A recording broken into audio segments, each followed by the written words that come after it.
Alright, guys, welcome to the transfer process timeline in South Africa. What happens once our sale is with the conveyancer? So, we've accepted our offer, and this is a major milestone, but it doesn't mean that our journey is over. The sale now enters the legal phase, and this is the transfer process managed by the conveyancer. While they handle bulk of the work, you still play an active role by staying informed and following up at key stages to help avoid unnecessary delays. In this chapter, you're going to learn what the conveyancer is responsible for, realistic time frames, but this is going to be estimate time frames and what you can expect for each section, what causes delays, and how to stay involved without being overbearing to your conveyancer. So, what does the conveyancer handle? Once the offer to purchase is signed by both parties, the conveyancer is going to manage the transfer process, and their responsibility typically include collecting FICA documentation. I do have a module on this from both buyer and the seller.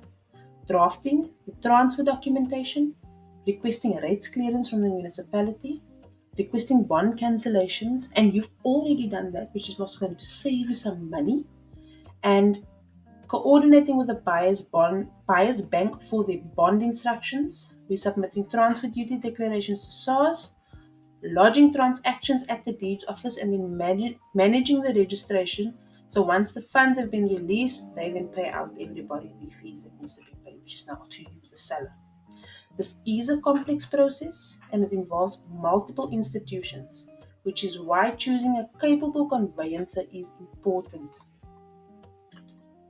So, this is a timeline overview, and I've put in weeks for each step because depending if each step is done correctly, is going to calculate how long your transfer is going to take. So, we've accepted the offer to purchase and we've done our FICA. This can take 1 to 2 weeks. Then we have the bond approval step.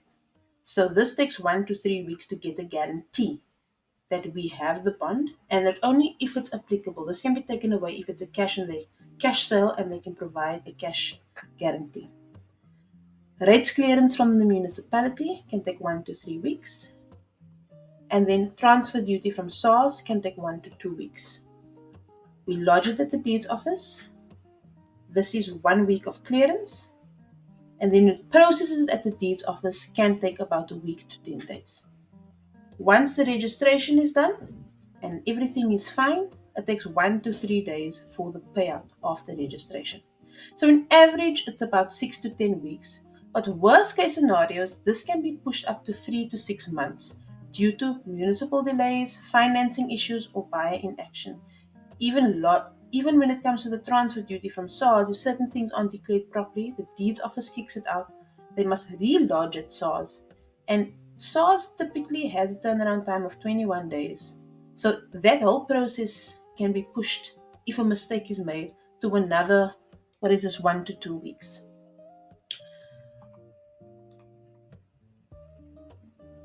So yes, those are the things that can cause delays. And with these delays, we in this course want to try and avoid that upfront by vetting our buyers upfront. Because buyer delays where they don't know how much they are actually going to pay and they need to make a plan to try and pay the bond attorneys or the transfer duties where they don't have the funds or if the bank didn't actually guarantee them that funds. After doing a valuation of the property, they realize now they're only going to give 80% of the mortgage. But in the way that we've priced our properties, we've tried our best to try and get them that percentage amount. If it's their first time buying a house, they can get over the 100%. For late FICA or transfer duty submissions, like I said with SARS, if something is done wrong, they need to resubmit and it can take another 1 to 2 weeks. Sometimes certain municipalities can be slow, and that can also cause slow processing. So, knowing at which step you are, it can reduce your frustrations because if you are in an area where you know your municipality is very bad when it comes to service, then you have that expectation in the back of your mind to say, okay, this is why it's taking so long. You can't be upset with the conveyancer. And then also, depending on the bank that they are using, some banks are very responsive, some are not. So that is why we're pushing our cancellation before we even get to buying, or before we even get to the point of finding a buyer. That is why we try and get that cancellation done so we can avoid this step. Because some banks, when you do ask for cancellation in this process, they take forever to respond, and that also slows down the process of registration. So we don't want to be overbearing to our conveyancers because they do have other work that they need to do. So silence, keep that for about a week.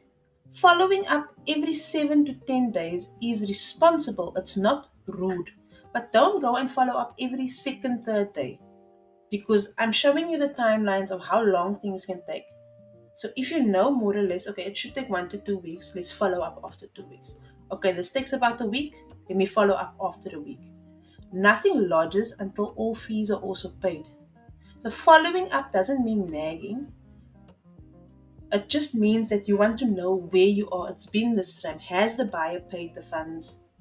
What is causing the delay? Because now it's been over a month and you told me you were at this stage. What's happening now? Where are we now?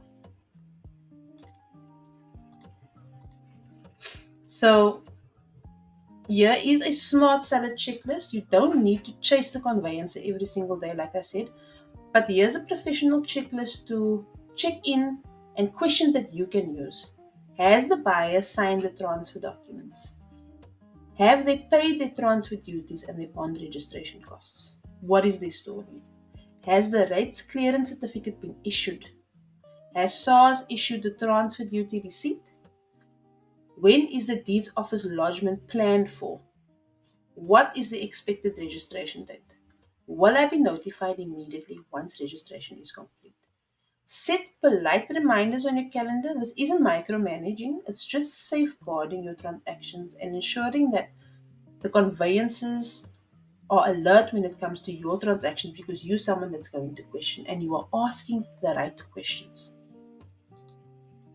Knowing what can go wrong can help you protect yourself against any unrealistic expectations with the buyer as well. So if the buyer gets frustrated and instead of contacting the conveyancer, they contact you, you can politely explain, look, you need to contact the conveyancer, but you also know what's happening and you can inform them. It makes the buyer feel secure as well. So once the property registers, you'll receive the payment and then the deal is done. And all your preparation finally pays off.